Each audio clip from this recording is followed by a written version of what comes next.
Hey guys, it's time for another episode of It's Crow Time, episode number 51. We're going to be joined today by Mr. Bryce Dicus. We'll find out how he got started. He'll share some stories about some shows that he played and his time up at Steamboat. We'll also talk about a lot of other things. It's all coming up right here, right now. DJ, hit that intro music.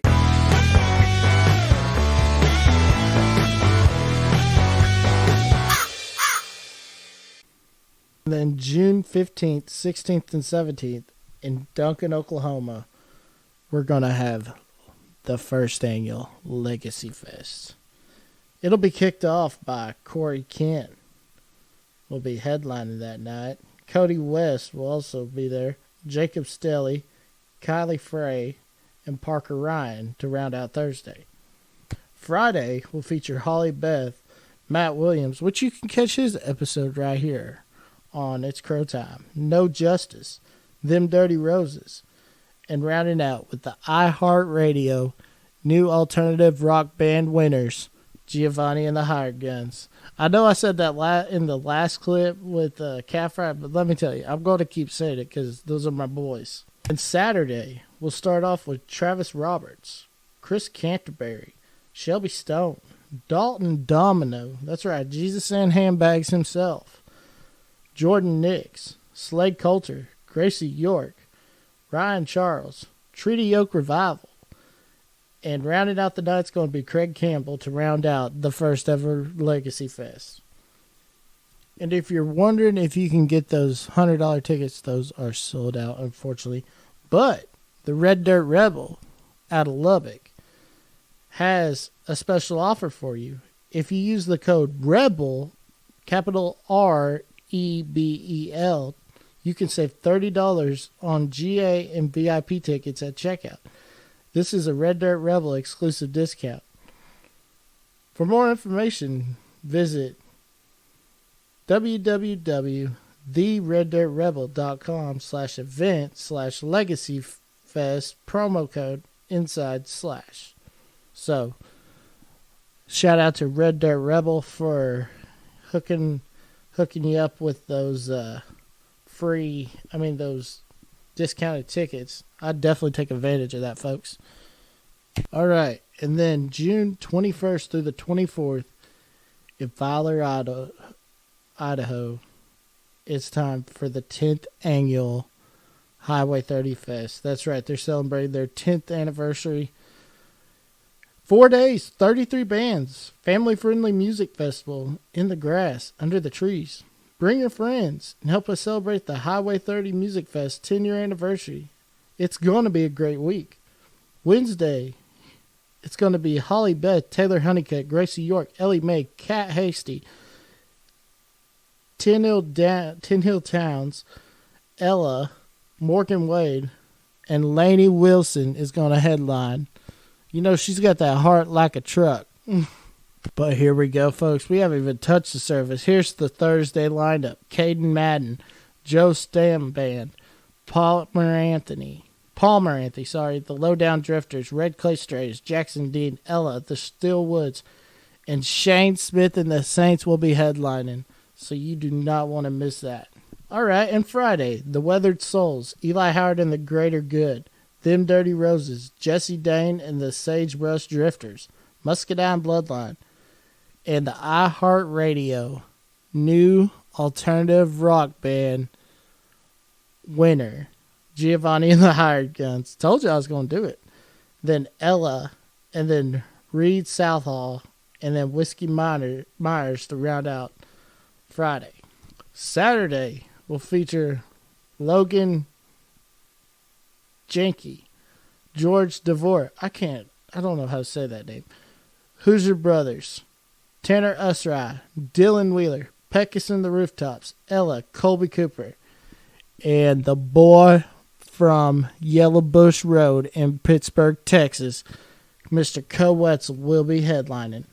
All bands and times are subject to change, though, so keep up to date by going on HWY30 and go give them a like on Facebook, and you'll be in the know.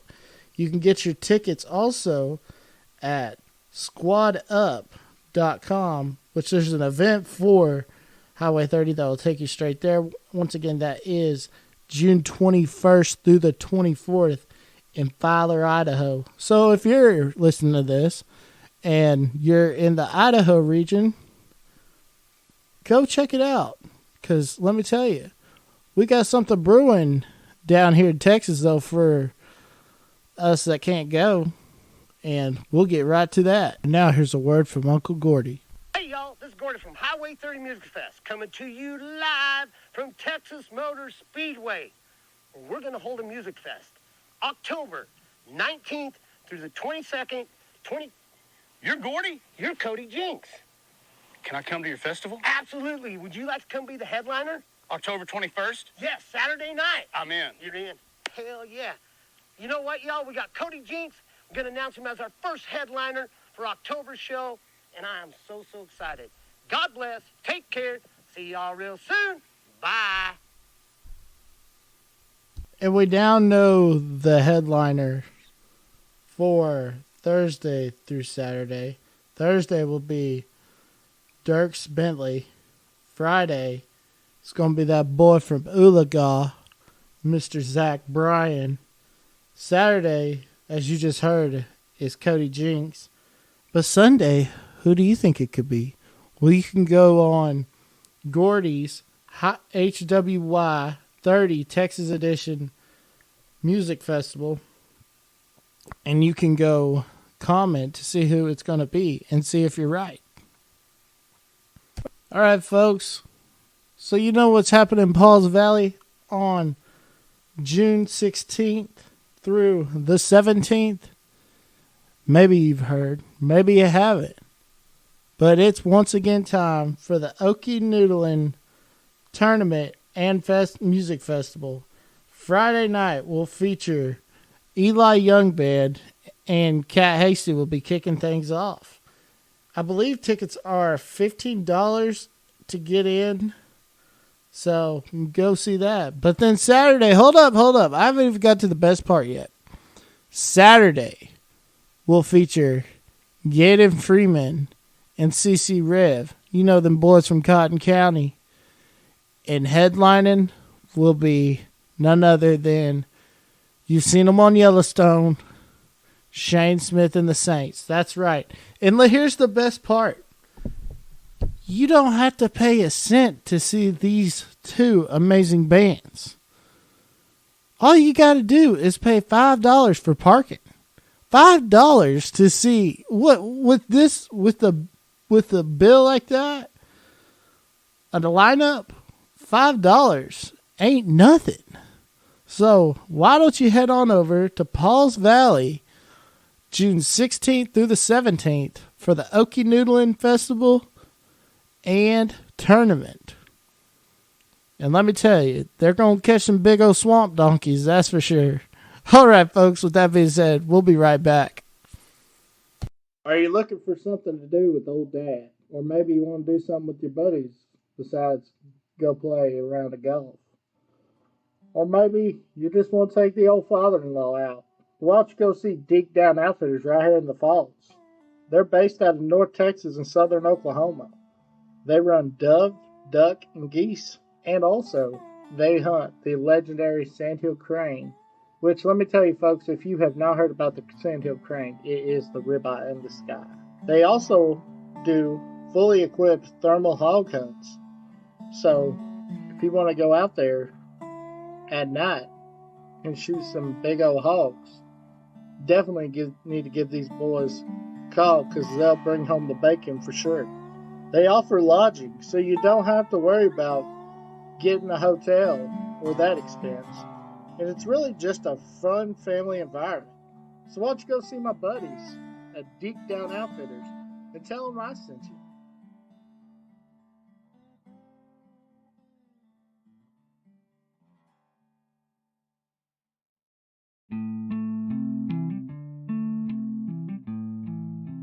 Let's face it, the worst thing to deal with after a storm is the damage. That's why I personally recommend Elite Roofing and Restoration. They'll walk you through the process. They also offer many different services, including HVAC, electrical garage door repair, and so much more. So why don't you give them a call for a free estimate at 405-443-7979 or send them an email at eliteroofingYukon@gmail.com. They'll work with you. And at Elite Roofing, their motto is honesty, integrity, and transparency.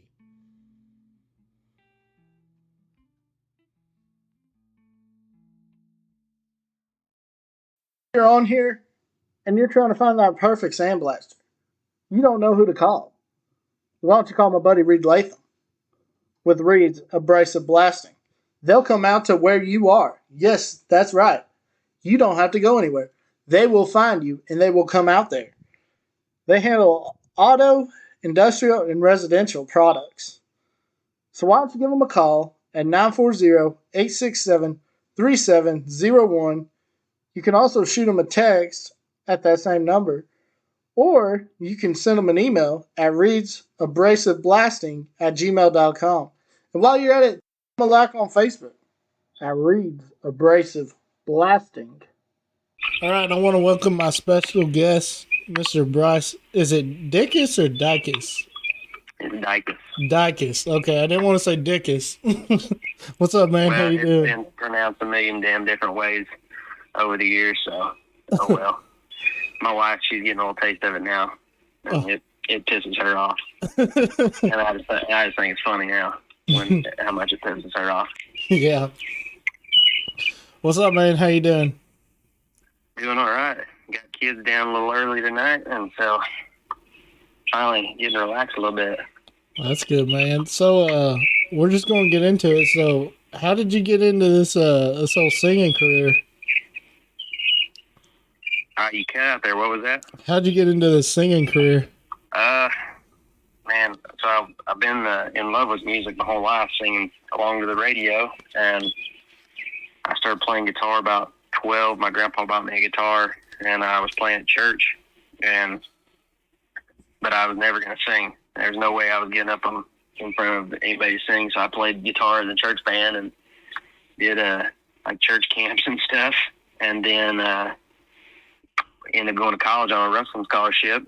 And even in college, I was all about music. I was all about the nobodies. So I was listening to, Eli Young Band. And when I went to Nebraska for school up there, nobody knew who Eli Young Band was. And then when I transferred and came back to Oklahoma, all my Nebraska friends were like, "Hey, Eli Young Band's on the radio." And I was like, "Oh, man, I moved on from him. You need to check out Cody Johnson and these guys." And heck yeah. So I was always a fan of the music that nobody knew, and plus, you get those concerts a whole lot cheaper. Yeah, definitely. So I miss getting to see Cody Johnson for $5 front row. Yeah, I think my first Red Dirt show, I saw Cody Johnson open up for Aaron Watson at Cain's. That was really cool. Man, you're cutting out bad. You saw him open up for who? Aaron Watson. Oh, nice. Yeah. So where'd you go to school at in Nebraska? I went to Nebraska Kearney. It's a D2 school, about hour 45 west of Lincoln in Omaha. Oh yeah, my father-in-law, he played football at Nebraska back in the 90s. Nice, yeah. I listened to I think it was the Matt Williams episode you had. Y'all were talking about Husker football. Oh yeah, well Matt was fangirling. Yeah. Oh man. Yeah, no, man, that stadium is awesome. I've got to go to a couple games over there. Yeah, it really is. Growing up an OU fan, the rivalry ain't what it used to be. But just actually getting to go to that stadium, it was really cool.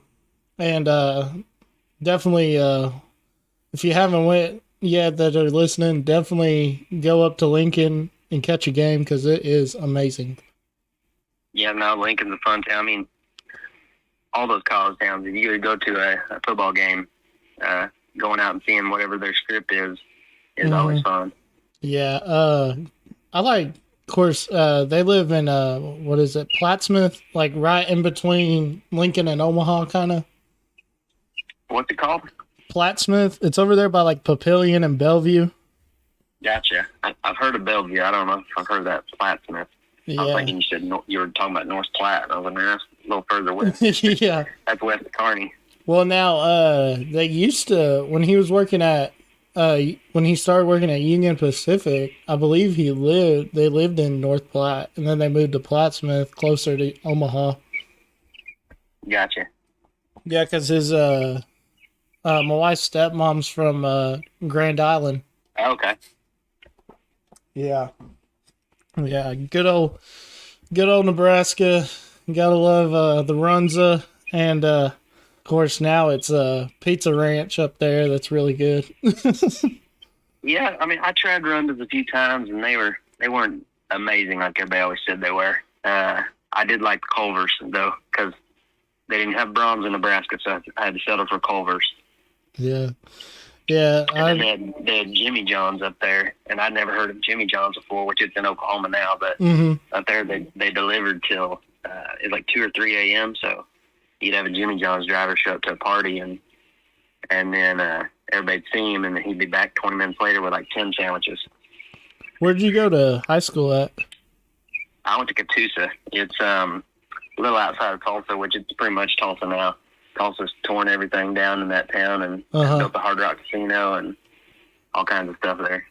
Yeah, they also got, what is it? Is it Park City or Port City? The racetrack there in Catoosa? Yeah, Port City racetrack. At the dirt sprint car track, and then they've got the which I didn't realize this was that famous till I went to college. The Blue Whale. Oh yeah, that's right. Yeah, and it's in all kinds of movies that I never even noticed till my college friends brought it up, and they're like, "That's," and I was like, "Yeah, what, that stupid whale? It's just in a pond, and people like it's been there forever." Right. Like, yeah. There's good fish in that pond, but that's about it. Yeah. Be like, I fished off that whale. But yeah, that's awesome, man. So, did you go to like Falls Creek or anything growing up, or what church camp did y'all go to? We went to Falls Creek, yeah. So, my church, and then some of my friends' church, we would go with my church, and then we'd go like a week or 2 weeks later with theirs, and we always had our guitars. Our cabin had like kind of like a back porch with a screen around it. So after, I don't know how late it was, I mean 8 or 9 o'clock, we always had like a little jam worship service in there. When did you go to Falls Creek? Oh man, probably like 2000 to 2005 or 6 maybe. Oh yeah. Yeah.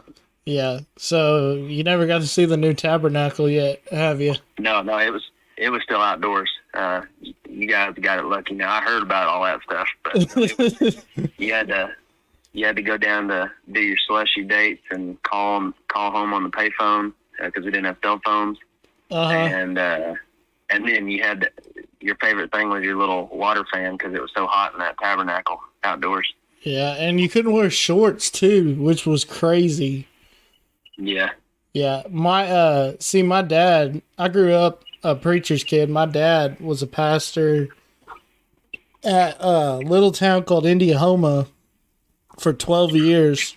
And so, yeah, ever since like 2001, my mom and dad, they'd go every summer.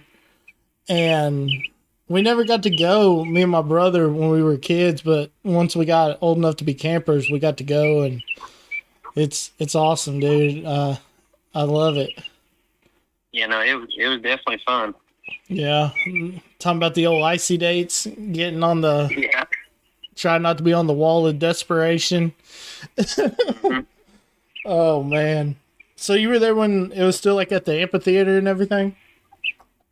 Yeah, it was, you had to, where our cabin was, you had to walk up some big concrete hill to get up. Yeah, dude. That was the very back of it, to where like the outdoor seats they weren't even covered. There was probably like I don't know, 5 or 6 rows of uncovered seats. So you had to get there early so you could get under the covered seats. Because they had fans on the ceilings, which the ceilings were maybe 8 foot tall right there. Yeah, so my first year, I think it was my first and second year, the middle school session was at the amphitheater, and the high school section was at the tabernacle. So yeah, I remember. Now it's crazy, dude. Like they turned that amphitheater into a skate park, and like a BMX. Yeah, like BMX, and like wow. they do a indoor ropes course, and it's crazy.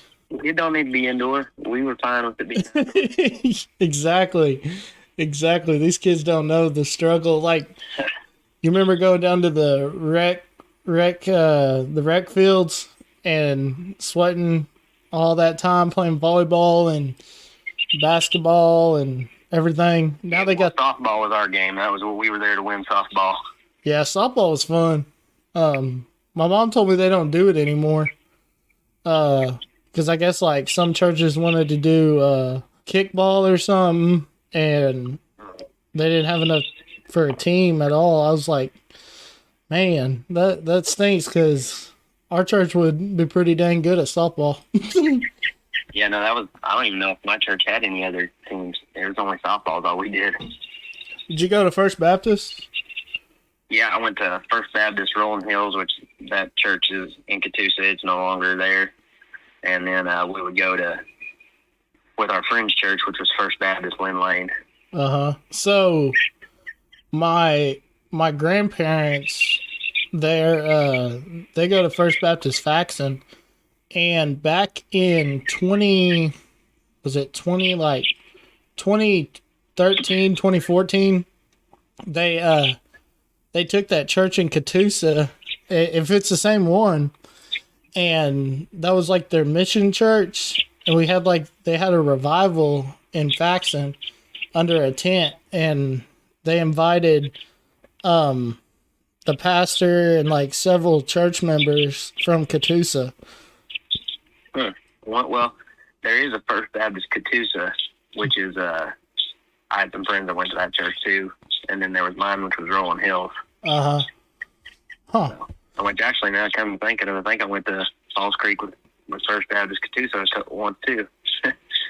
Oh yeah, where was y'all? What cabin was it at? Man, I honestly don't know. That was what year? That was 20 years ago, man. Dude, I think it's crazy that they tore down the icy huts. Oh, they tore that down? Yeah, no, like I said, I haven't been there since, I think 2005 was the last year I went. Yeah, the last time I went, I took my wife. We went down just for the day. And, dude, it's, you can't even tell. Like, they put up a hotel, and they put up, they took out half the, you remember, like, where the tabernacle was, and then they had that big field? No, I remember just the old tabernacle. There was no fields by it, at least the one I went to. Okay. Maybe the new tabernacle's not where the old one was. I'll have to ask my mom about that. She'll tell me. But, yeah, dude, it's totally different. Yeah, hell, now you just trying to make me feel old.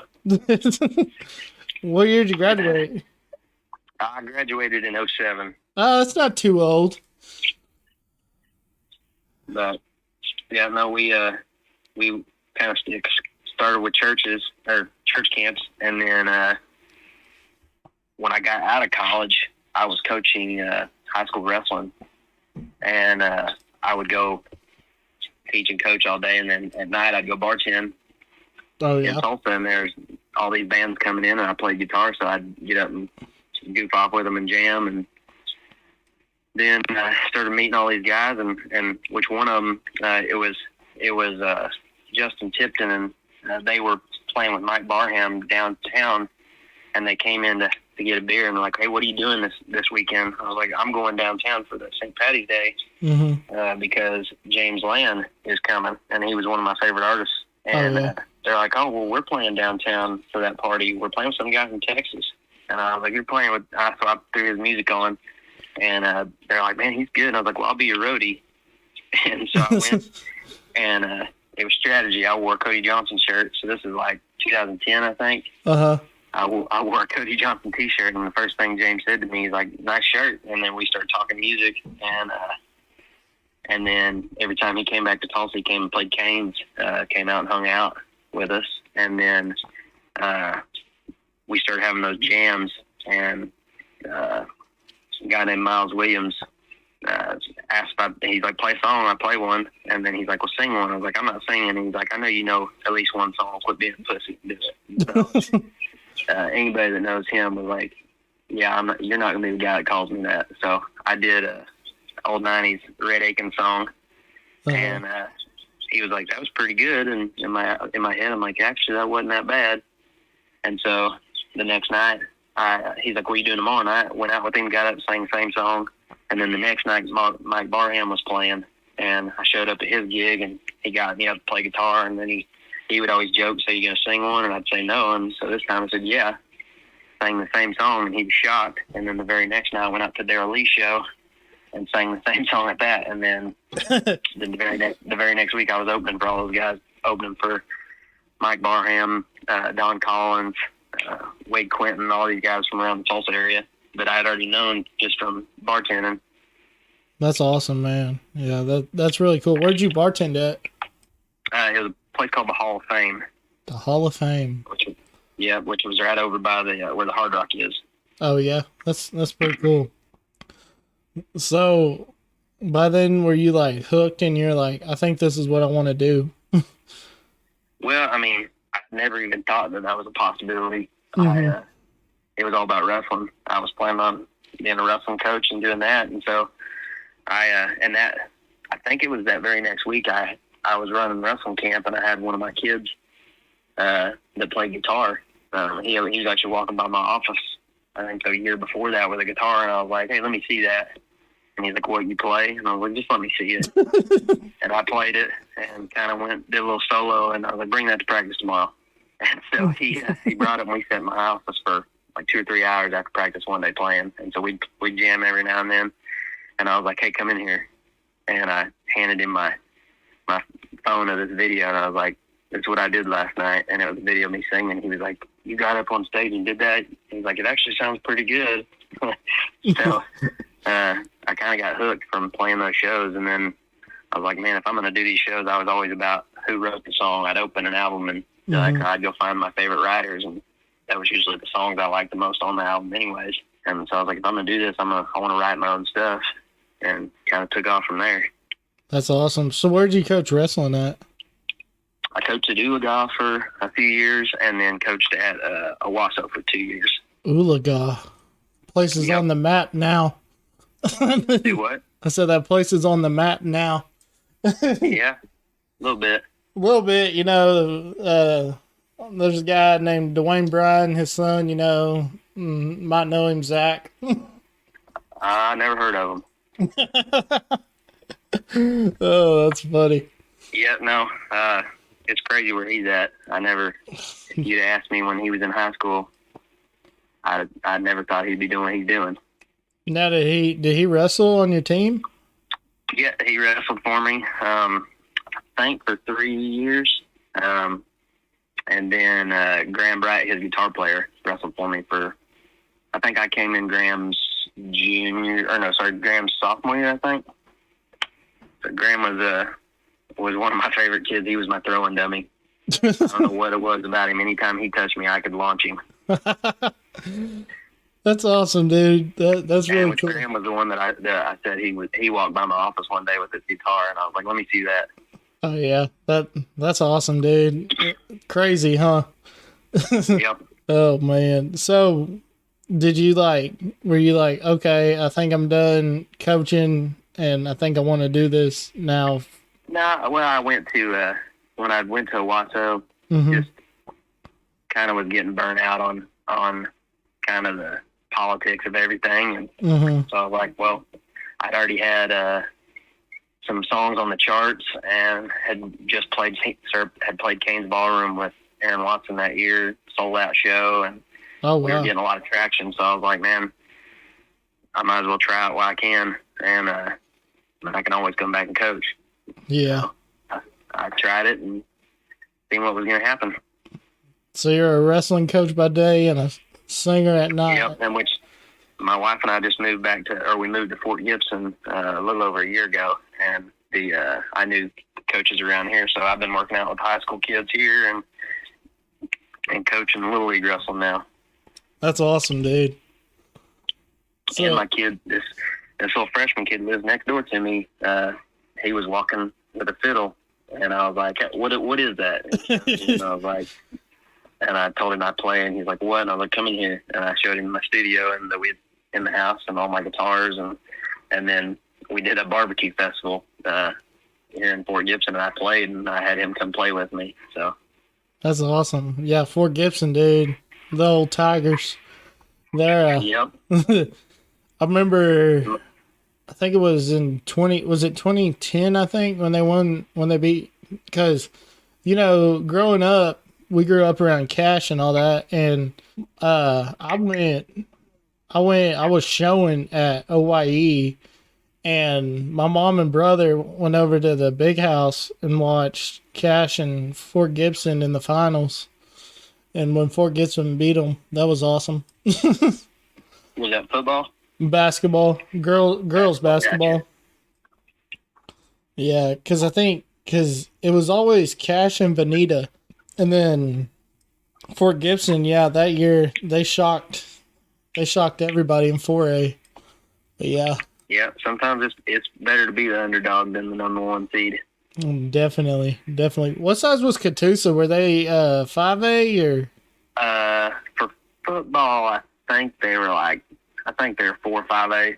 For wrestling, we were 4A at the time, which was the second largest class. Now they're down to, and then they've rearranged all that crap, and now they're down to the second smallest class, which is still 4A in wrestling now. Wow. So we wrestled, like Benita was a class below me. Oh, yeah. So we wrestled, El Reno was 10-time state champs until we upset them my junior year. That's awesome. So you got you a ring, huh?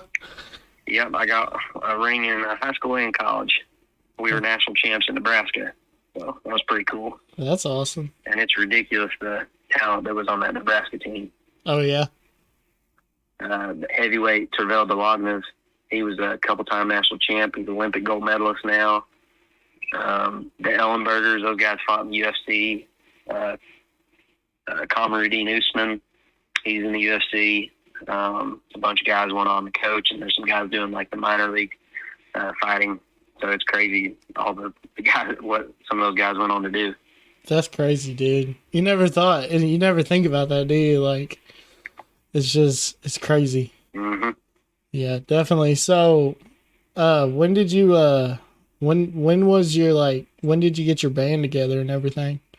So, when I finally decided I was going to do all this, I wanted to be a band. I wanted to be like Ragweed or Reckless Kelly or something, but it was so hard to find committed musicians and stuff, so I just kind of had to go as Bryce Dicus because I was doing a lot of solo stuff and having fill-in drummers and fill-in guitar players.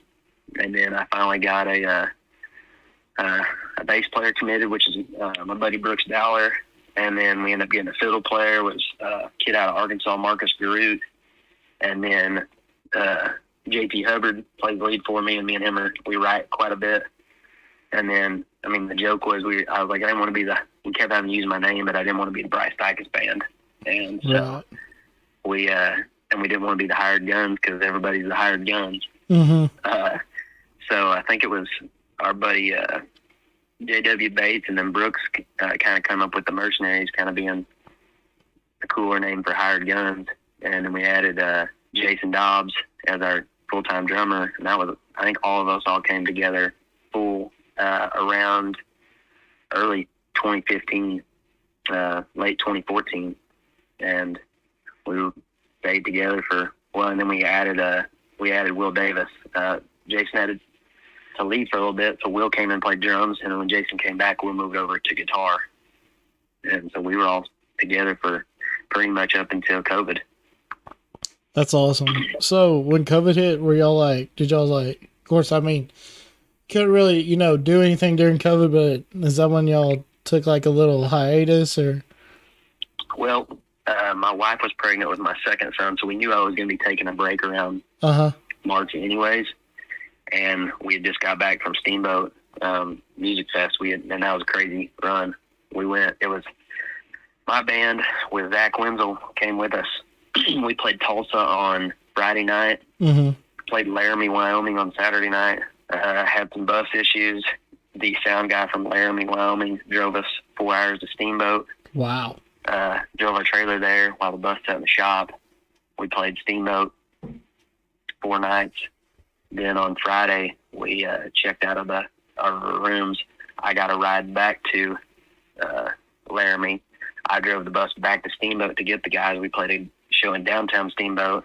Then we played in Grand Junction, Colorado on Saturday night, and then drove all the way back through New Mexico to Oklahoma. And that was our last big run because COVID hit like the very next month. Golly, that's crazy. Now y'all put out an album? Was that just recently, right? Couple years? I just dropped one. It was like mid-May or no, I think it was like the second week of May. I think is when it was. So it hasn't even been out a full month, I don't think. I can't remember. So what would be like your favorite song on that album that you wrote? Man, I wrote every single song on it. And JT co-wrote, I think it's 50-50. He co-wrote half with me, and then I solo wrote half of them. And it just kind of depends on what kind of mood I'm in. Some of it's stuff that we wrote around 2018, and then some of it was new stuff I wrote during COVID. That was honestly a kind of a blessing in disguise. It was April of 2020, I wrote a song, and then from April of 2020 to March of 22, I wrote at least one song a month. Some months I wrote 2 or 3, but I'd counted, it was 23 months in a row I'd written at least one song. And so my writing kind of took off, just, I guess, being home, being off the road. Yeah, that's awesome. It's got, there's a song that I wrote for my buddy that passed away when I was in college, and I wrote it one day, and it's still even kind of hard to talk about, even with some of my other friends that have passed away in the recent years. That song kind of resonates with them. Even Dad let them hear it, and they say, "Man, hey, I like this one." There's certain details on it, and then they've passed away as well. Cool. So, but then also, there's one on it called "Burning Gasoline" that's kind of my favorite right now, just because it was the very last song that I recorded on the album, and it was a last-minute decision to record it, and it's pretty much about me being on the road with the band and talking about being on stage. And every time on that verse, it just kind of reminds me of that first time we played Cain's Ballroom, packed with 1,000 people. That's awesome, dude. So what was that experience like when you got to go to, under the stage and go to the green room and then come up, and what was going through your mind? There was a lot going through my mind on that. One, it was my first time getting to play Cain's, and my wife, Vanessa, she was there with us, and I'd already had plans with her, but we kind of got to go under the stage, check everything out, and sound check and everything was fine. And then, and I usually don't get that nervous for shows, but we had sound check right before the doors open, and I'm in sweatpants and t-shirt, and I had a buddy, Jason Koss, that was doing some filming and pictures for us, and he come and showed me this picture of like a packed Cain's room, and I was like, man, I was just out there like 5 minutes ago. There was maybe 10 people there. Leave me alone. Yeah. And he's like, no, the door's just open. Go look. And I go and look around the corner, and it is packed. And so then I started getting nervous. And we had I think it was a 30-minute set or a 45-minute set. And we had it down practiced to a T where it was right at 45 minutes or 30 minutes, whatever our set was. And I also wasn't drinking. I would do like these little fasts where me and my wife would do like challenges where I wouldn't drink for 1 or 2 months, or we wouldn't eat candy or kind of stuff like that. And I hadn't drank that whole month, and I was like, and we didn't have any alcohol, but I was like, I need something to drink. I'm freaking out. And then she's finally like, somebody get him some whiskey. well, it was time to get on stage. So I get on stage. They didn't get back in time, and the whole time I'm up there, if I was planting my feet, my knees were shaking. So I kind of was having to do like wrestling stance where I was shuffling my feet back and forth. That way my knees didn't shake. And I looked down and we're on the last song, and we still got 15 minutes of the set left because we were all just so pumped up. We were flying through these songs. And so we had to add like 2 or 3 songs at the end of our set. And then afterwards, John Wolfe I brought my girlfriend Vanessa backstage, and John Wolfe sang to her, and I gave her a ring. We'd been dating for, I think 6-7 years. And so that was 2016, and now we've been married since April of 17. Oh, yeah. And so I guess we're now at 6 years, and we got 3 babies. It may be 6 years, it may be 600 years. Yep. No. Yeah. That's like me and my wife. We just celebrated our 2nd anniversary back in March. So yeah. They don't tell you how the married life is, and married life's awesome. Don't get me wrong, I love it. But yeah. That's awesome though that John Wolfe sang to her, then you proposed to her. That's awesome, dude. Yeah, no, John is a nice guy. We've gotten to play with him multiple times, and he's always treated us great. Oh yeah. Now is he from Miami? Yep. That's what I thought I heard. I always thought he's from Texas, and then I found out. That's what I always thought too. And like I said, I was always a big fan of like writers. Mm-hmm. And dang it, what is that song? It's off of, the way I found him was Lane Turner is an artist I liked, and I was looking for this Lane Turner song, and I YouTubed it, and John Wolfe came up, and that's how I kind of found John's music. And I always thought he was from Texas. I think until that night that we played with him, the first time I found out he was from Oklahoma. Oh yeah, that's awesome, dude. So what was that? Of course, that one song he had was like played everywhere for like I don't know how long. What was it? Boots on the Dance Floor. Yeah. Yeah. That was a good song. So, who's your biggest influences? I would say, obviously Cody Johnson stuff, but the newer, just because it was cool getting to watch him go from kind of a nobody to blowing up. But I've got a big influence in old 80s Merle Haggard, Keith Whitley, as well as I'm a big 90s fan, so Red Akins, Garth Brooks, Tracy Lawrence, guys like that. I love 90s country, so that's kind of what my style is too. Yeah, everybody would think I'm crazy. I'm not a big Turnpike Troubadour fan. Like, yeah, they're good, and I like watching them play. Uh-huh. I'll listen to their music, but if you look at my repeat list, it's all 90s style guys. Randall King, David Adam Burns are 2 of my favorite current guys. Yeah, I had that kind of steel guitar honky tonk sound. Yeah, I had Ryder Grimes on here a couple weeks ago, and yeah, he was talking about he listens to that Tracy Lawrence Live at Billy Bob's. He said like daily.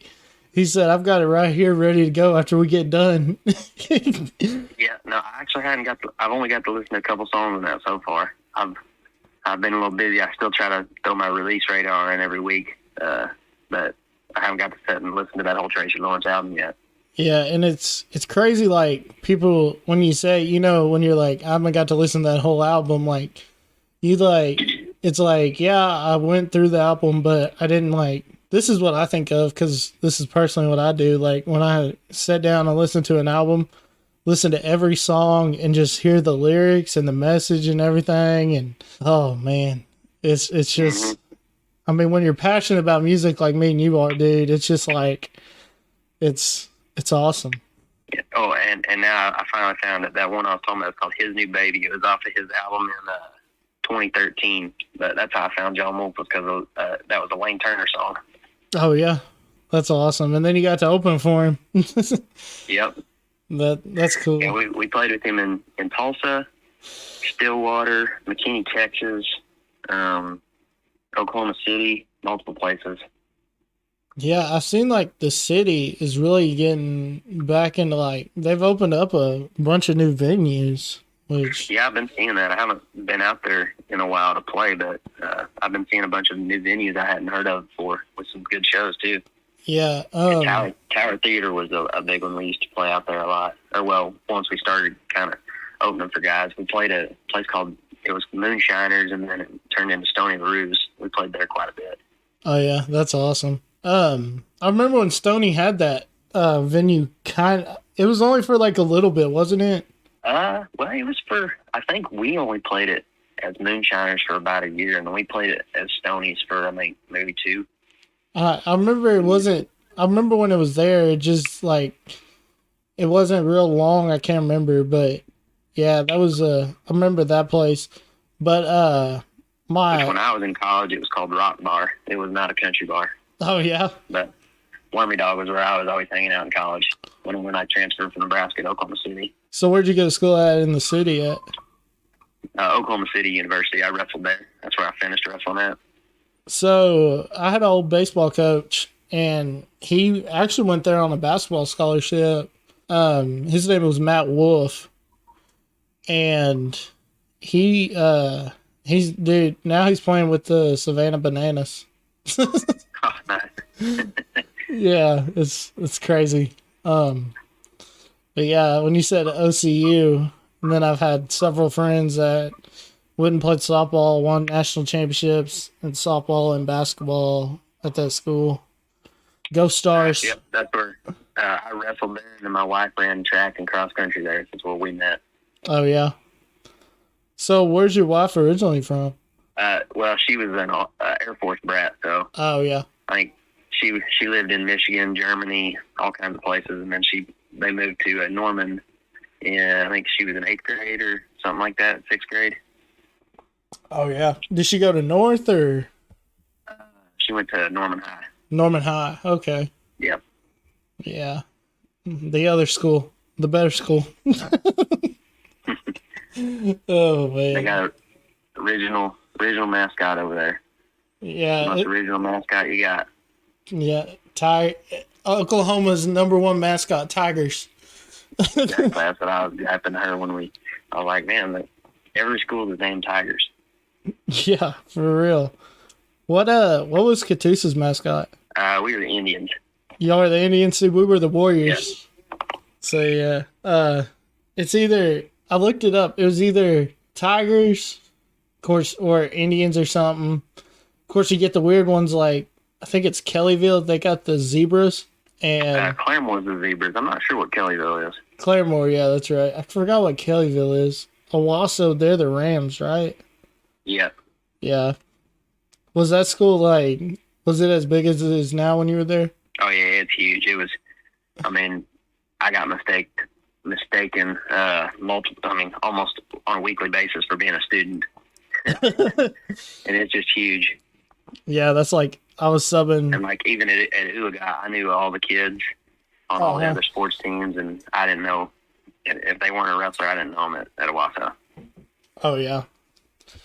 Yeah, what are they? 6A? Yep, 6A. I want to say they're like the 2nd or 3rd biggest school in Oklahoma, which Broken Arrow is the 1st. Oh yeah, definitely. Either 2nd or 3rd.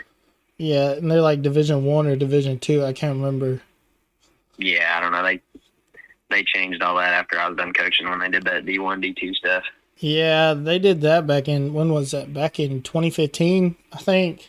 I think it was 17. I think it was after I was done. My last season was 2016 was my last year. Yeah, because I remember they wanted to put like Union and Jinx and all them schools like together. Mm-hmm. And yeah, I remember that. Because Lawton, MacArthur, they won state in 5A. They beat, who did they beat? Oh crap, what's that town? Outside of the city. Dang it, I can't think of the name right now. They're the Bulldogs. Skiatook. Blanchard? Skiatook. Oh, Skiatook, that's by Tulsa. Yeah, up there by Tulsa. Yeah, there's so many schools up there, dude. There's more in Texas. Yeah, dude. And every one of them has football. Like, yeah, 5-man football, and you got a 1,000 fan stadium that looks like a D1 college.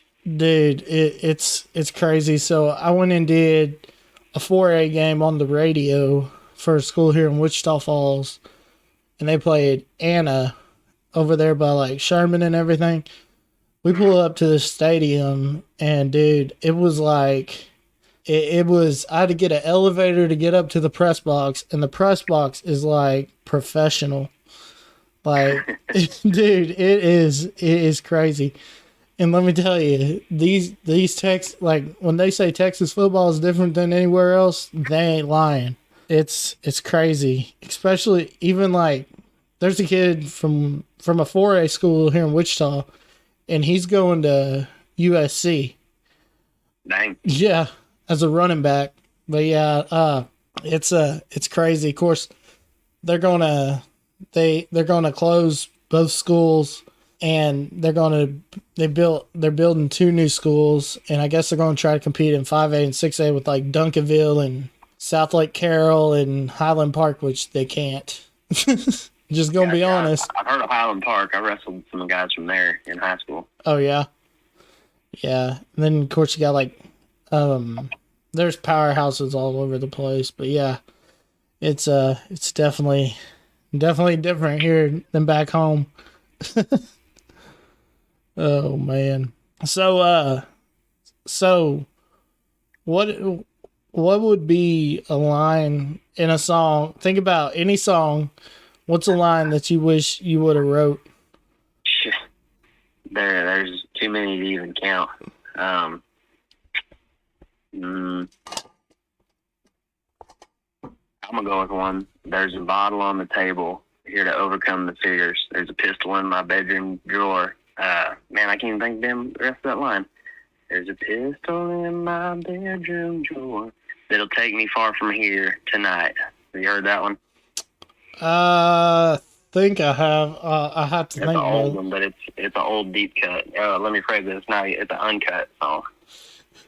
It's an uncut song? Yeah, it's an old Cody Johnson song from maybe 2014 or 15, I think. He never cut that song. Really? Yep. There's a ton. Yeah, there's a ton on YouTube that he never cut. I think it's crazy. Like you go back and like watching them videos on YouTube when, of course, them old guys. Not a fan of them at all, but them guys from Whiskey Riff posted a video of when he played "Pray for Rain," and there was nobody in the crowd.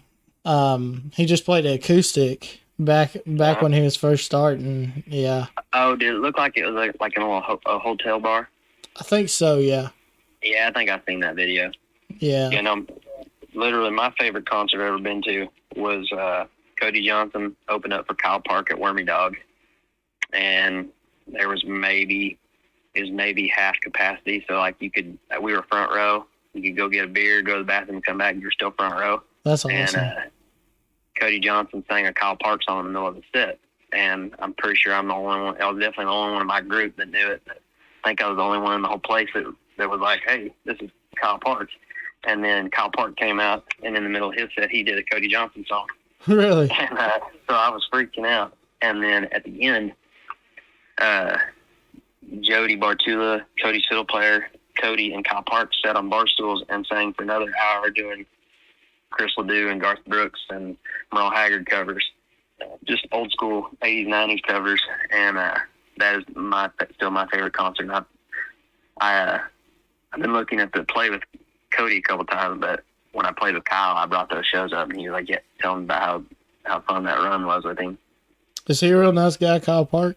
Kyle's a very nice guy. I always enjoyed playing with him. We got to play with him in, I think, West Texas, out in San Angelo, and we played with him down in Cedar Park, Texas, and then played with him up in Oklahoma City.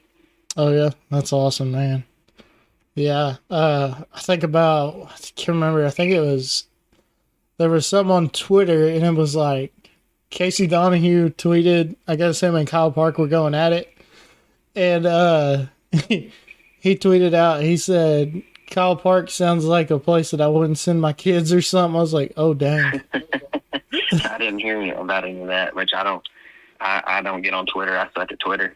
Yeah, I can't remember if I saw it or I heard about it, but it was like I don't know, it was years ago, but yeah, I was like that's crazy. But yeah, that's awesome, dude. So um I'm trying to think. Uh so who's all in your band? Still got all the same guys. We don't do as many full band shows, so Brooks has still played bass for me. We just did our album release party, I think 2 or 3 weeks ago. And I had Jason Dobbs on the drums, JT Hubbard on lead, and Brooks Dowler on bass. That's awesome, Will dude. wasn't able to make it, but I still had all the rest of the original guys. And when we get certain shows, they still come together for them. Those are all Oklahoma boys. Yep, JT lives over in Portsmouth, Arkansas, but he's originally from Oklahoma. Oh yeah, that's awesome. Yeah, gotta get them Okies. Yep, I gotta get the guys that I trust and that we've been together through it this whole time. Definitely, man. We were lucky enough to recently just get sponsored by Shiner Bach, Shiner Beers, so we're gonna see what happens with that. That's awesome. They sponsored the album show, and then this Friday I've got an acoustic show that's sponsored by them, so we'll see what happens. They made some Bryce Dicus Shiner Bach guitars they gave away at the show, and Oh wow. we'll see what else we can get them to help us with. Maybe get a Bryce. And it's cool that Shiner's, ever since I first tried one, it's always been my favorite beer. So it's pretty cool. At least a beer that I like is the one helping me out. I like your Reserve sponsoring me. I like for you getting that pitch in there. It's like a NASCAR. I had to throw that in there halfway through when I realized what I was talking about. Yeah, like a NASCAR driver doing an interview. Oh yeah, the Shiner Bach car ran really good today. Yep. That's awesome, dudes. And I saw where you got endorsed by Lann Frost brand. Well, I was endorsed by them for a little while. They kind of blew up, and so we kind of that was around the time that we were done. We kind of took our break, so it was just kind of a mutual. Oh, hey, you're not playing anymore, so no longer. Yeah. But I still talk to Stetson occasionally, and at least say hey and how you doing and stuff. We're still friends, but man, yeah, it's cool how he just blew up out of nowhere as well. He went from me helping me at shows and me playing a rodeo and saying, hey man, we're playing this rodeo, y'all should come out and have a tent out here, and then boom, they're all over the place. Yeah, it's crazy. Like, it's crazy how popular Lann Frost has got. Like, just Lann Frost has gotten, like. Well, and I mean, the thing that he told me that I never thought of was he was like, Lann Frost is the Michael Jordan of rodeo. Yeah. You might not be a basketball fan, but everybody knows who Michael Jordan is. You might be a calf roper or a barrel racer or whatever, but you know who Lann Frost is. And I'm like, hey, that's a good point. I never thought of that because I've always been into bull riding, so I've always known who Lann Frost was. Yeah, I got to meet back when the NFR during COVID when they had it down at Arlington. Me and my wife went to Cowboy Christmas in Fort Worth, and she was like, "Hey, it says that Tuff Hedeman's gonna be here. You want to go meet him?" And I'm like, "No way." And she's like, "Who is that?" And I was like, and her grandpa was real big. I wish I could have met him before, but apparently she told me that, and her grandma's told me several times that me and her grandpa could have talked about bull riding forever. But I told her, I said your grandpa would not be happy if you didn't know who that was. But yeah, it was actually I think it was Steamboat 2018. Have you ever been to Steamboat Music Fest? Dude, it's on the bucket list. They've got all these stages, but my favorite stage was called the Dung Beetle, which was just a small little room, and they only did acoustic shows in there. So I hung out in there a lot. I like watching acoustic shows because you always get to go see them as a full band. You hardly ever get to see them play an acoustic show. Right. So one night I was in there, and I was standing at the back by the bar, and Randall King was back there, and we're drinking, and I look out the door, and I see somebody that I recognize, and I was like, dang, watch my drink, I'll be back. And I go out there, it's Tuff Hedeman. So I like, hey, nice to meet you. I told him my name. It was like, I work with Lane Frostbrand. I rode steers and stuff growing up, and then I was trying to just be cool and like, hey, nice to meet you. And I leave, and he's like, nice to meet you. I go back in. I was like, man, Tough Hedeman's out there. And Randall goes out there, comes back with a picture. And I was like, what? I'm like, well, if you're good enough to get a picture, I need to get a picture. I go out there, and he's gone. Oh, man. So, I think it was 2 nights later. I was pretty drunk in the Grand Hotel, and I seen him again. I went over, and I was like, hey, we met the other night, but Matt, can I get a picture? And I took a picture with him. And that's kind of now, when I'm older, that's kind of what I regret is I always tried to not be the annoying guy saying, hey, can I have a picture? And some of the guys I've played with, I have no pictures with. I mean, I got to play with Joe Diffie, and I didn't take a picture with him because I just didn't want to annoy him saying, hey, can I have a picture? It was just, hey, nice to meet you. Thanks for letting us play with you. That was it. Yeah. So, rest I in regret not peace. taking a lot of pictures with a lot of the guys I've got to play with. Yeah, rest in peace, Joe Diffie, the pride of Velma, Oklahoma. So funny story. So my brother had a drummer back when he was starting, and he was from Velma. And so I was asking one time, I said, so is Joe Diffie really from Velma? He said, yeah. He said his parents still live there. And I was like, really? He said, yeah. But, yeah. So did you get to play like Brandon Jenkins also? And Yeah, I got to play with him a couple times. It was actually one of the coolest things was for my bachelor party. Me and my best man, Ryan Jordan, we went down to Fort Worth, and we didn't do a normal bachelor party. So we went to Fort Worth and stayed with my buddy Rocky, who now runs Big Star Radio in Fort Worth. And we just went out to downtown, and we had J.D. Smith with us, and just went out and just had beers. And then the next day, Shane Smith had gotten me hooked up with some passes to Mardi Gras, Texas. oh, yeah. So me and him just went to Mardi Gras, Texas, and was walking around backstage. And so it was a business trip for me. I was meeting the people I needed to meet, and then hanging out. And then Brandon walked up to me, and he knew who I was. So I was like, wow, Brandon Jenkins knows who I am. So that was pretty cool. That's awesome. And then we actually got to play Mardi Gras, Texas the next year after that. So That's awesome, dude. That bachelor party business trip worked. Yeah. Did you end up going to Cadillacs a few times down there In Dallas? in Fort Worth in the stockyards? Oh, yeah. We'd gone in there a few times, but Filthy McNasty's was the main place that we played every year. We played there about 3 times a year, and we started bringing guys down. We got Charlie Hickman came down with us because that's what got us in. We went and opened up for Bo Phillips. Oh, yeah. Then so when we would go down and headline, we'd always bring friends with us to get them in. So we had Charlie Hickman with us one time, 51 Junction out of Stillwater, Jake Marlin. Old Jake. Yeah, we had multiple guys that come down. Well, and then to go back around with James Lann, we were playing in Fort Worth, and I was talking to the owner, and somehow James came up, and he's like, oh, I know him. He lives around here. So then I was on stage with my buddy Dustin Herring from Alabama, and next thing you know, James walks through the door. And so I was like, so I was a little nervous on that gig. But since then, James has helped me out quite a bit, and we did our 2018 album release party down in Fort Worth at Filthy's, and James didn't have a band at the time, so he came and opened for me acoustic, and I was like, yeah, I should be opening for you. You're not opening for me. And yeah, he came and opened for us at our Fort Worth album release party. That's awesome. Yeah. Shout out to Coda at Filthy's. Filthy's is a great dude. I love Filthy's. It's yeah, awesome. We always had a blast playing there. Yeah. Of course, yeah. And then now there's I think they've revamped Whiskey Girl and they turned it into Rhinestone. That's a pretty sweet venue too now. I hadn't been in there since they redid it. I had gone in there when it was Whiskey Girl.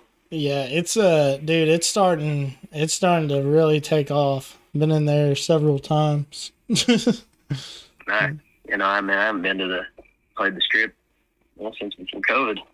Yeah. Of course, Filthy's is still there. They changed the name.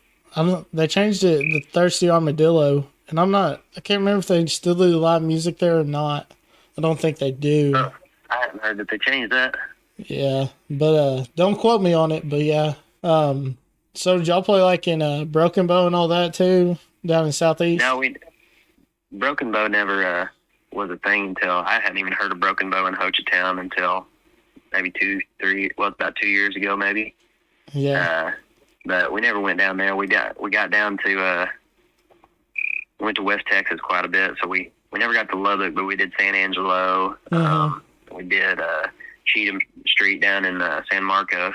Oh, really? Worked a lot. Dallas, we got to play Gas Monkey in Dallas. We got to play the Dallas Stars hockey game. That's awesome. We got to do a lot of cool stuff. We did Hanks up in McKinney, Texas. I was wondering if that, when you said McKinney, if it was at Hanks or not.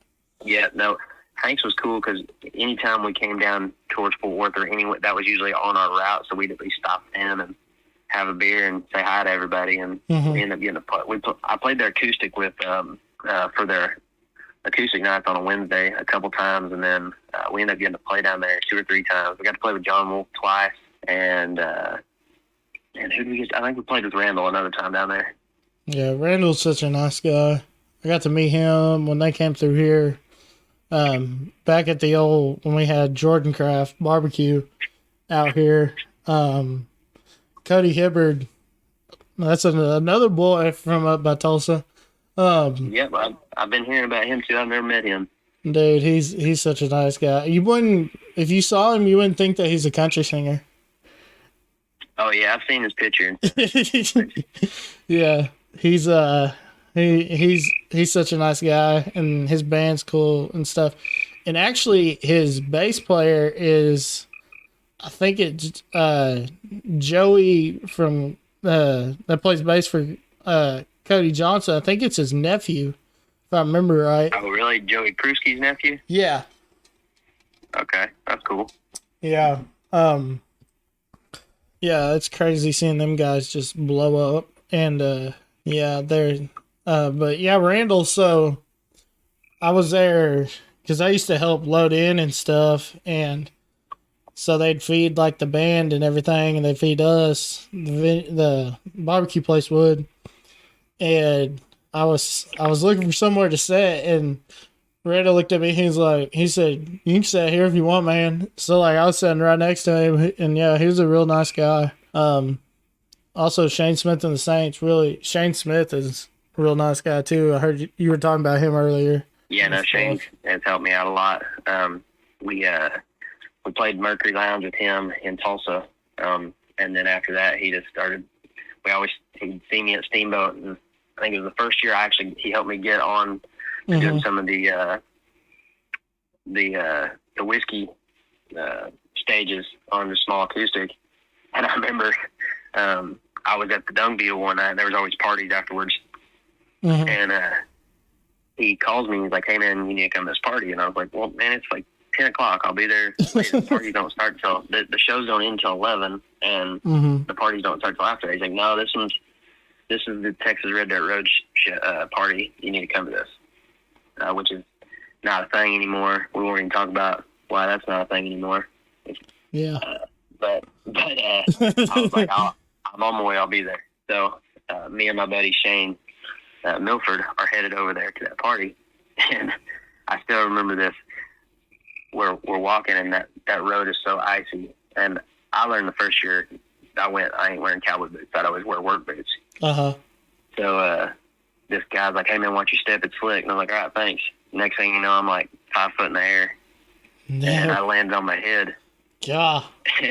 And knocked the wind out of me, and everybody's like, "Are you okay?" I'm like, "Yeah, I'm fine. Let me catch my breath. Let me lay here a minute." Like, you're in the middle of the street. I was like, "Give me 60 seconds." So I catch my breath. I get up. I go to this party, and I walk in, and he's like, "Sit down right over there." So I sit down, and just from my right is Texas 95.9 The Ranch program director. Then next to him was Shane Smith. Next to him was Stoney LaRue, and then me. And then on the floor was Jerry Reynolds, Mike Ryan's fiddle player, which Jerry played on my 2018 album, so he already knew my songs. And then Bo, Shane's fiddle player, and then to my left was Haystack, who's an Oklahoma guy. He was the East fiddle player. I think he's with Kyle Nix now. But he had a dobro, and then on his left was like Jack Ingram, Wade Bowen, Courtney Patton. Oh, wow. And then Brandon Stedman was at the end. And I'd met Brandon a couple times, but he was a whole lot bigger name than I was, so I was like pretending I was supposed to be in this room. And we're doing originals, and I did my most popular song at the time was Ain't Fussing Texas, and Jerry knew exactly how it went, and so I sounded like I knew what I was doing. And then they started doing a 90s jam, 80s, 90s jam, and I'm like, all right, I know I'm good here. So somebody did Garth Brooks, and then Shane Smith did Poncho and Lefty, Stoney did Dan Seals, Everything That Glitters, and I did Red Akins, That Ain't My Truck, and the whole room was just jamming on every song. And then after that and I'm wearing an Oklahoma State wrestling hoodie, and Stoney's like, "You from Oklahoma?" I'm like, "Yeah, I play with your brother a lot." And then after that, Stoney would just come across from parties or shows just to say hey. And then since then, I got to play multiple shows with him now. That's awesome. It's crazy. The next day I had a show, and I'm walking up, and I think Kyle Parker, somebody was on the stage, and this lady's like, "Oh, hey, how's it going?" And I'm like, "Oh, wow, this lady knows who I am. She's here to see my show." And she's like, "Hey, how's your back?" And I was like, "Oh, did you hear about that?" And she's like, "No, I saw it. You were like this high in the air, and you wouldn't let me call the ambulance." I'm like, "Yeah, I'm a little sore, but I'm fine. Thanks for not calling them." You're like, "You know who I am?" "No, I saw you bust your ass." Yeah. Oh man. So was that Shane Hollinger that was in there? No, it was Justin Frizzell. Oh, okay, yeah. I think Shane took that. I think he took that job over. Yeah, he did. Yeah. I actually got to meet Shane's dad, John. So we were down in Fort Worth, and I was being a roadie for a buddy of mine, and his girlfriend used to work at the ranch, and she knew John, and she called John to come out there. And yeah, I hung out with John the whole night. That was awesome. Nice. Yeah, I teased him about his relationship with Co Wetzel. But yeah, that's crazy. Did you play with like Chance Anderson? Yeah, I've played with Chance a few times. He's from out by Duncan and stuff. And Yeah. what's cool is, man, like Shiloh Powers, he played for Chance. He was one of my buddies, and he'd fill in for me every now and then. And there was one show at Mercury. We were with Dalton Domino, and Bo Bolfing was his lead player at the time. He's with Sam Riggs now, but he was like, "Man, your guitar player's awesome." I was like, "Man, he's just our fill-in buddy. My guitar player's not here." And he's like, "Is he not with anybody?" He's like, "Not at the moment." And he's like, "Man, he needs to be." And I think that was probably 17 or 18, and then maybe a year or two later, he was doing stadiums with Co Wetzel. Dude, so Shallow's It's cool to see some guys that are just getting to blow up like that. Yeah, so Shallow's a really good friend of mine. I consider him to be one of my brothers. But so crazy story. So it had to be right. I'm trying to think. So you said that was about 18. Was it about December? I think so. Yeah. So funny story. So we Co came down here to Wichita, and I worked. I was living still in Oklahoma, and I just saw where the manager of the venue down here was looking for people to work security. Said, "You get into the show free and we'll pay you." So I told him, I said, which I had met him before, and I said, "Hey Jamie," I said, "I'm an hour away," I said, "but I can come down and work." And asked him what I needed to wear and stuff, and he said, "Yeah, just come on down." So I got there and worked the show and everything. And 2 weeks before that, it was when Co was playing in Lawton, and we were at Back Porch. My brother was playing an acoustic gig, and then after that, I saw something on social media where he was at Buffalo Wild Wings, and I told my brother, I said, "Dude, I said, "You want?" I was hitting around. I was like, "You want to go eat at B-Dubs or something?" And he said, "Why you want to go to B-Dubs?" And I told him, and he said, "He ain't there." And I said, "Yeah, you're right." And then he got to thinking, he's like, "You know what? Wings sound good." Dude, we walked through the front door, and he's sitting at the bar. He's sitting like, so, they got the seating area, and then they got the big old bar and this drinking area. Well, it's all of them sitting together right there. And I told Zach, I was like, "Dude, I'm going to go meet him." And Zach was like, "Well, be cool. Don't be stupid." And I just walked up to him, and of course he was so drunk. He looked at me and he gave me a hug. Like he talked to me like he hadn't seen me in like 5 years. So we get fast forward to that show. Well, the show gets over and dude, it's packed. A bunch of people. Well, he comes and he sees me, and he's like, "Hey," he said, "Your name's Emmett, right?" And I was like, "Yeah." And he said, which I'm like, "Dude, you know my name." But so he's like, "You're the only dude I know that I can trust. Can you escort me to the bar so I don't have to deal with nobody?" And I was like, "Yeah, man." And I was like, "Hey, let me come hang on the bus after I get done working here." He said, yeah, you can. So we get all done, and I get done working. So I get on the bus, and it was right after Flushy took his time off, and they were playing as a 4-piece. And I just looked him dead in the eye. I'm sitting next to Jay on the couch, and he's sitting at the table making out with these 2 girls. And he looks up at me, and he's like, and I'm like, "Hey, Co, you know what?" And he's like, "What's that?" And I'd seen Shallow there the night. I think he was helping Otis guitar tech or something because he was with Petey. And I was like, "Oh, okay, yeah, Petey." Yeah, shout out to Wayne Petey. But yeah, man, I ain't seen him in a while. Yeah, I haven't seen him in a while either. Last time I saw him was St. Patty's Day before COVID. He was with Shane Smith. But so I told him, I was like, he looked over at me and I said, "Dude, you should get Shiloh to replace Flushy." And I was just plugging my boy, and it was like a light bulb went off in his head, and he's like, "Dude, I've never thought about that." He's like, "We had him audition and everything. We've been thinking about it." So anyways, I go home that night, and I guess when y'all played that show at Mercury, I guess apparently they came, and they sat down and watched. And then a week later, he announced that he had joined and they were going to Birmingham. But nice.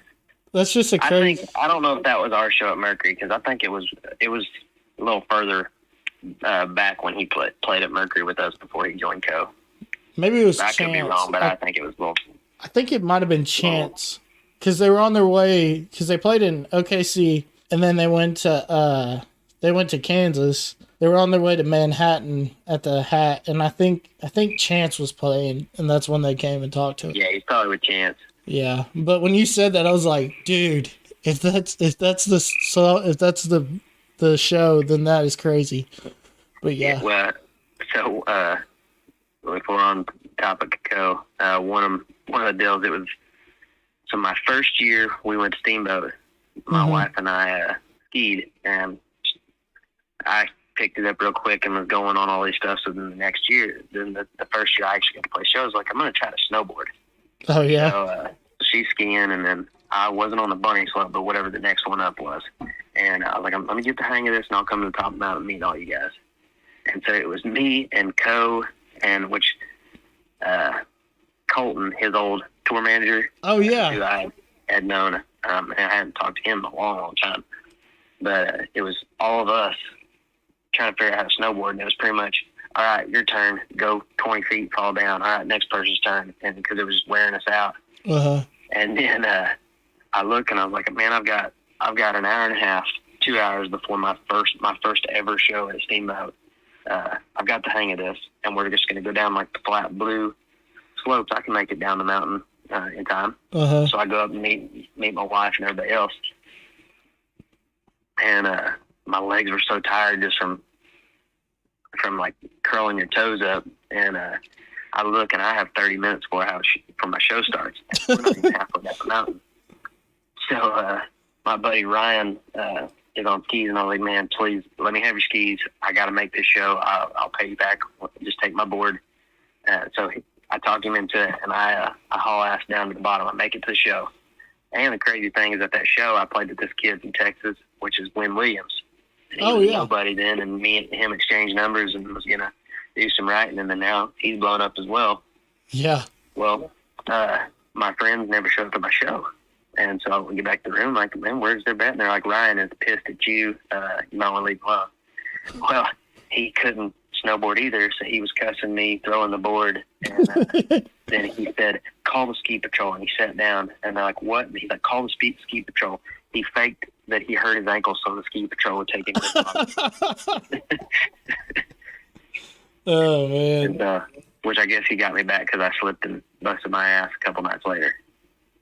That's crazy. Yeah. On the way to that party. Yeah, Co's such a nice guy, and that's what I tell people every time.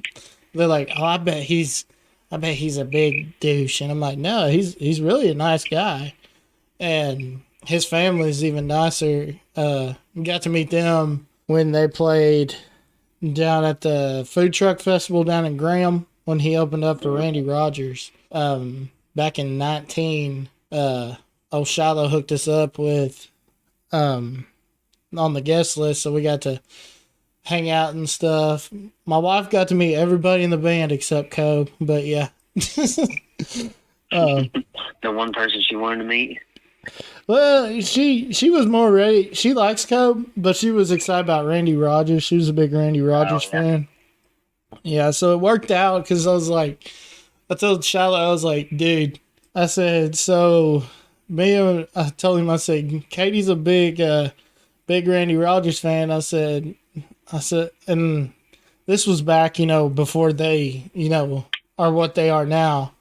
Yeah. And, which I don't bother him now about it, but like, a few times like when they were starting out, I'd be like, hey bud, I was like, do you care if me and Zach come see or something? Which every time we did, and that was awesome. I got to experience that. But yeah, I told him, I said, she's a big Randy Rogers fan. I said, do you think he can get us on there? And he's like, yeah, dude. He said, of course. And so yeah, it was right after they played the ballpark in Arlington, the Texas Rangers game. And was that with Randy Rogers, or I thought that was just Co? It was just Co. Okay. Yeah, but we were sitting there, and Shiloh's like, hey, come with me. I need to go get my jersey. I left it in the vault, in the guitar vault. So we walked. My wife got to experience, going backstage and everything, and behind the scenes, seeing it behind the scenes, and stuff. But yeah, that was awesome. Yeah, the one time I got offered to get to play a show with Randy Rogers, they offered it to me, but that was my wedding day, so I turned it down. I was about to say, Vanessa might be a little mad at you. I come up with my wife occasionally, be like, I turned down getting to play with Randy Rogers. That's crazy. That's crazy, man. I tried to do it as a joke. I was like, hey, I got offered to play a show with Randy Rogers. She's like, what? Really awesome? And then I was like, yeah, it's April 1st, and which was our wedding. She went straight, no. I was like, chill. I turned it down. I got a different show with somebody else, but I was just letting you know. Should have been like April Fools. Oh, man. That's crazy. So, where can people find you on the socials at, man? I'm on, mainly Facebook, Instagram are the two most active ones. They got me to make a TikTok about a year ago, and it's not very good. It's got a few videos on there, but I'm still need to get a little better on that. A little hard to make videos when you got three little ones running around. Yeah. How old are your kids? My oldest is Eli. He is 4 years old, playing T-ball right now, and I'm coaching T-ball. We had a game last night that we won. Heck yeah. And then his younger brother, Gabe, is 2.5, which, wow, man, he will be 3 next month. So he ain't 2.5. He'll be 3 next month. Wow. And then their little sister, Isabella Grace, will be, or just turned 1 in April. Oh, wow. That's awesome. Yeah, when you said Fort Gibson, I have family that, I got a cousin, well, my aunt and uncle, they live in Wagner. So I know that area very well. Yeah. So let me think. I'm trying to think. Jake Marlin. So when I had him on here, he told me, he's like, dude, you know who should get on here? And I was like, who? He's like, Bryce Dicus. And I was like, I just talked to him. I got him scheduled. He's like, that's going to be a good one. And then I think when I had Charlie Hickman, I think Charlie Hickman told me also to get you on here. Oh, good to hear. Yeah, man, I don't think I've seen or talked to Charlie in a while either. We used to be on the road all the time. And I actually think it was COVID. There was one night, I think my wife was out of town, and I texted him, and he was like, I was like, you home? He's like, yeah, I'm home alone. So I was like, FaceTime me. And we FaceTime and jammed guitars and was playing each other new songs that we'd written and stuff one night. Your wife walks in. Who are you talking to? Oh, I'm just talking to Charlie right here. We're having a virtual songwriting sesh. Yeah, jam session. Jam session, yeah. Oh, that's awesome, man. Yeah, those guys, dude, y'all got a scene going up there. It's crazy, the talent. I mean, I'll give you some names up here then. The one is this kid named Kai Smith. Have you heard of him yet? Yeah, I have heard of him. So Kai was, man, like 4 or 5 years old, getting on stage with me with a little toy guitar. His grandparents owned a venue called Sandites, in which I'd played Sandites with Jason Eady, Zane Williams, Mike Ryan. They had all kinds of bands coming through there, and Kai was on stage with all of them. And then he started playing these songs. It was actually Steamboat. They did the open mic, and he was a big William Clark Green fan. And so we did Rose Queen. I played guitar, and he sang Rose Queen. I think he was 9 years old, maybe. Oh, wow. He was young. And Eric Guana, who's with Dixon, he was running sound. I guess he called William Clark Green. He's like, you need to get down here and see this kid. And William Clark Green came down and met him. That's awesome. And now he's singing and writing himself. He's only 15. And I want to say his dad told me today that his new song's at 60 or 65 on the charts right now. Yeah, I think I saw where he... I'm thinking and hoping his next single is going to be one that me and him wrote back in January together. That'd be awesome. Yeah, I'm trying to think who I had from that area. I had Colton Crow and The Murder. Okay, nice. So I run a songwriters showcase in Tulsa. Colton's played that songwriter show for me a few times. I'm trying to think of some guys that you hadn't have you gotten Gus Burns on? He's a guy from Kansas that's played my writers deal a few times as well. And then there's a guy from Holbert, which he's actually playing with me this weekend. His name's Steve Hamby. He's an awesome guitar player. He's another guy you need to hit up. Dude, so I had Lane Haas and Wyatt Wilson on here, and I heard the legend of Gus Burns. They were telling me about when he made his OnlyFans. Yeah, he told me. I was like, man, that's actually pretty clever. I know. I was like, that's pretty clever because they said he made like $500 in a month. Yep. I'm hoping Gus is gonna cut a song that me, him, and JT wrote last year. Yeah, they said what they said. They said if you're in the cornfields in Kansas and you open up a Busch Light around midnight, Gus Burns will show up. Of course, I'm sure it's not Busch Light now. Oh man, yeah, I'm sure it's not Busch Light, Bud Light, any of those. Yep. Shiner Bock, yeah. Shout out to Shiner.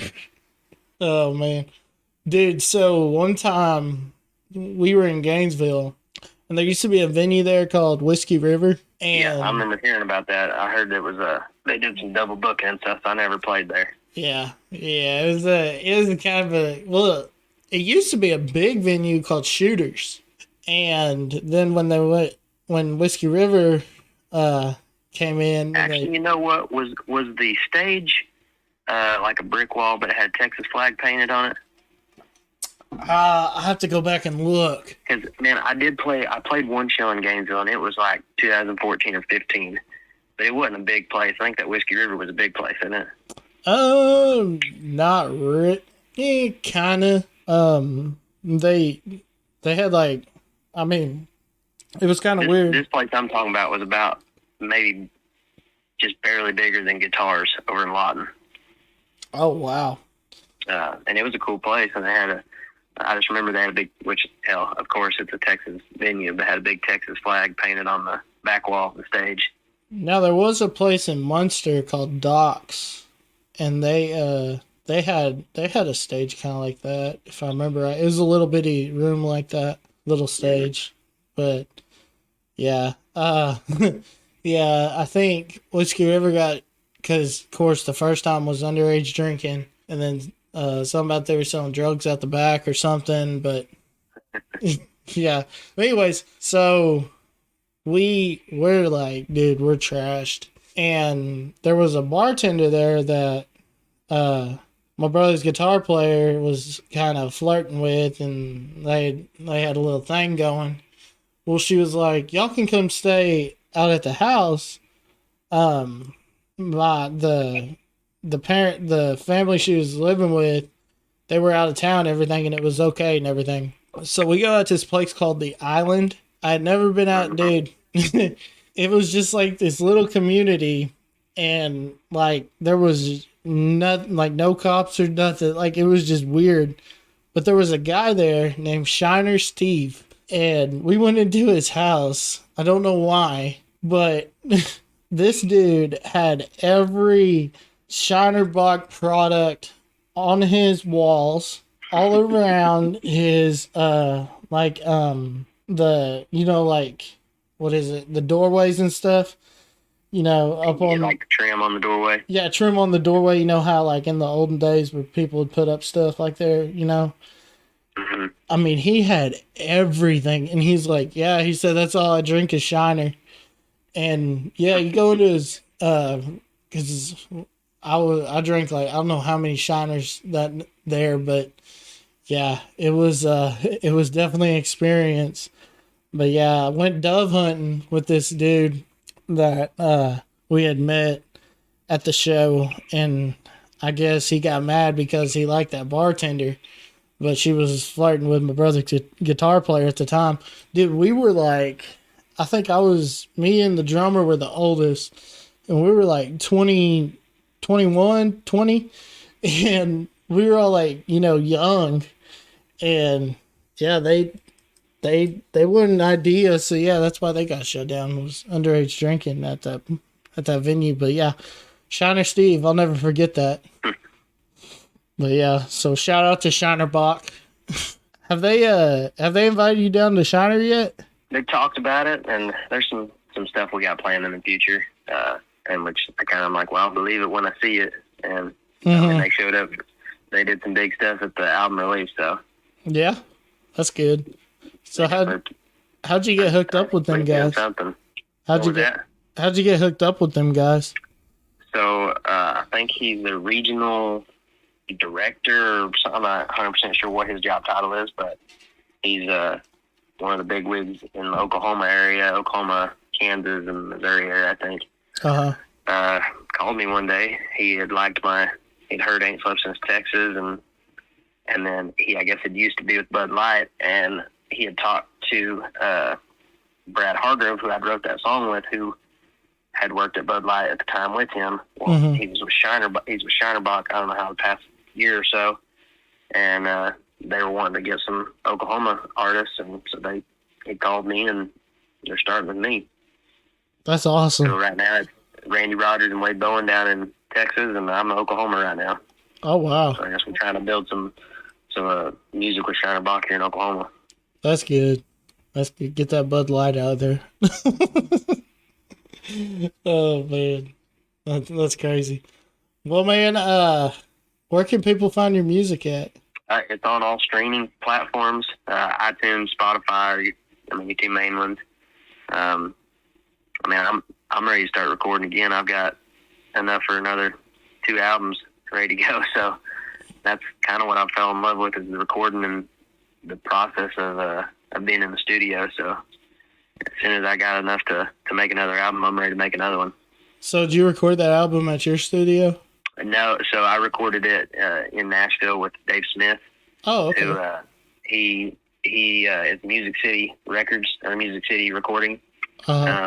He's actually, when I first met him, he was with Lee Greenwood playing guitar, and then now he's with Toby Keith, which now that Toby Keith has been sick, he's back with Lee Greenwood for a little bit, but he has his own studio in Nashville that I went up there and I did this whole last album with, and now me and him got it set up where we can kind of work a little bit together, where we can record at my studio and at his and go back and forth, and he's just kind of helping me build mine up to where I can start helping some of the guys in Oklahoma that can't afford to go to Nashville or go anywhere else. And it's just a whole other side of music that I love. It's kind of getting me even deeper in music.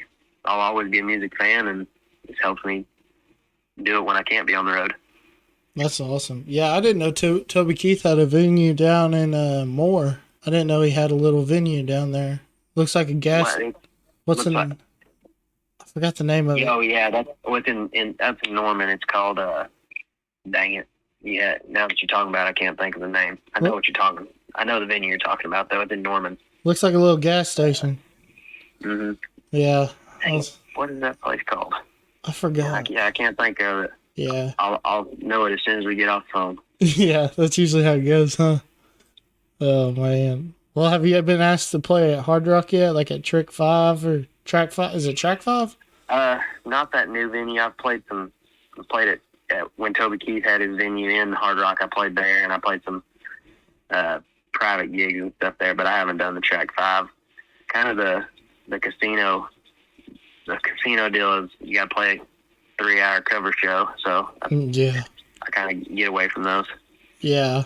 And then you got to keep it a certain decibels and Get background noise. So occasionally there's a little casino by me in Fort Gibson. We'll go play that for a paid practice.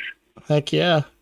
It's always good to Not get very paid. many people are paying attention anyway, so we get up there and easy load in, load out, so we'll get up and play and try new stuff. Yeah. One time we played a casino on the lot, and dude, it was Monday, it was Tuesday through Saturday. And Tuesday, Wednesday, and Thursday was till 12. I think it was 9 to 12 or something. But then Friday and Saturday was 9 to 2. And that was crazy. Of course, they gave us a room to the hotel and gave us some meal cards and everything. And I think they made like $3,200 that show. But yeah, it was crazy. Of course, at that time, they were still just out of high school. Nice. Yeah, so that was definitely a cool gig for you guys right out of high school. Yeah, definitely, man. Well, Bryce, I want to thank you for coming on, man. We'll definitely have to have you on here again, man. Yeah, man, let me know. Thanks for having me, and thanks for doing this stuff, supporting live music and supporting up-and-coming music. Of course, man. When I started it's funny, when I started this, I didn't know what I wanted to do, because they're like, your brother's a singer and everything. Well, what do you do? And I'm like, well, not much, just be a roadie. But then I was like, I got to listening to different podcasts, and I was like, I think I could do that. And so it would, in 2020, It's Crow Time was made, and we just celebrated last week our 50th episode. So yeah, nice. Yeah, I mean, if I wouldn't have gotten into music, I might have done something like this, because I always knew the nobodies, and a musician that was always in the bar was like, man, you need to be like a music promoter or something, because you know all these nobodies that are coming up. And he was only like 19 at the time. He actually took me to Nashville for the first time, just to go to Nashville for me to see it. Oh yeah. And now he's playing lead guitar for Luke Combs. Oh wow. Yeah, it's crazy. Like some of the guys that I've been in there, like where they're at now. Yeah, who is that? Because I think I was talking to Matt. Was it Matt? His name's Tyler King. Tyler King, yeah. He was, man, this was like 2011 or 12, and I think he was like 19 at the time, and I think I was right at 22 or something, and went to Nashville. I was like, man, we need to go here, here, and here. That's where all these guys are telling me to go. He's like, we can't. I'm not 21. I'm like, man, we need to go see all these places that everybody tells me to go to. Yeah. I forgot. Who was it? It might have been, was it Lane Hall? I can't remember who it was, but they were telling me that, telling me about Tyler King. I can't remember who that was. But yeah, that's crazy. And it's actually, you know, I've always been I've been good friends with Gannon Freeman, and CC Rev and all them guys because they grew up about 20 miles up the road from where I was living. Yeah, I know his name. I don't think I've ever met Gannon. I've always heard Charlie talk about him and stuff, though. Yeah, they're starting to really take off. It's really cool to see them guys getting. I guess starting to get big and stuff, but yeah, it's definitely awesome. But yeah, man, thanks for coming on, and we'll like I said, we'll have to have you on here again. Yeah, man, let me know. Yeah, thanks for having me. No problem.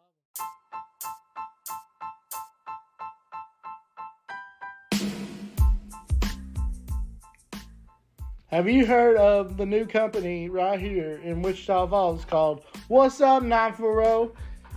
They'll show you the latest deals and steals and the hottest events right here in the Falls. Just go follow them on all social medias at What's Up 940.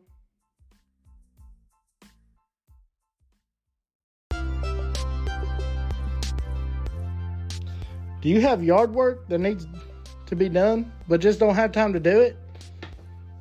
Well, go hit up my buddy, Jake Lazenby, with Lazenby Landscaping. They do both commercial and residential mowing.